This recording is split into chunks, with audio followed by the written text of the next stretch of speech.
Certo dia, alguns fariseus e mestres da lei chegaram de Jerusalém para ver Jesus. Observaram que alguns de seus discípulos comiam sua refeição com as mãos impuras, ou seja, sem lavá-las. Pois todos os judeus, sobretudo os fariseus, não comem sem antes lavar cuidadosamente as mãos, como exige a tradição dos líderes religiosos. Quando chegam do mercado, não comem coisa alguma sem antes mergulhar as mãos em água. Essa é apenas uma das muitas tradições às quais se apegam, como a lavagem de copos, jarras e panelas. Então os fariseus e mestres da lei lhe perguntaram: por que seus discípulos não seguem a tradição dos líderes religiosos? Eles comem sem antes realizar a cerimônia de lavar as mãos. Jesus respondeu: hipócritas! Isaías tinha razão quando profetizou a seu respeito, pois escreveu: este povo me honra com os lábios, mas o coração está longe de mim.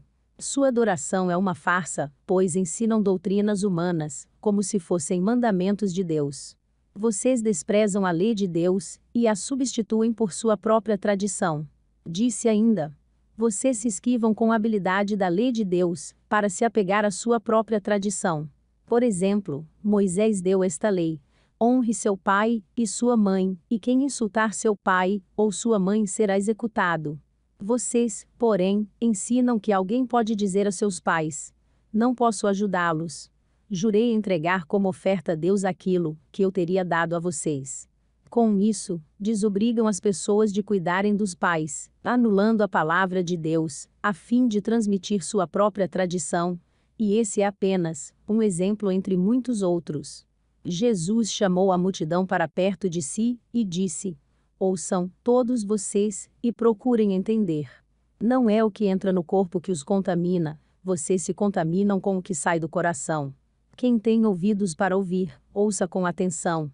Então Jesus entrou numa casa, para se afastar da multidão, e seus discípulos lhe perguntaram o que ele queria dizer com a parábola que havia acabado de contar. Vocês também ainda não entendem? Perguntou. Não percebem que a comida que entra no corpo não pode contaminá-los?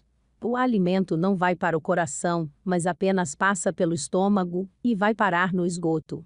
Ao dizer isso, declarou que todo tipo de comida é aceitável. Em seguida, acrescentou: aquilo que vem de dentro é que os contamina.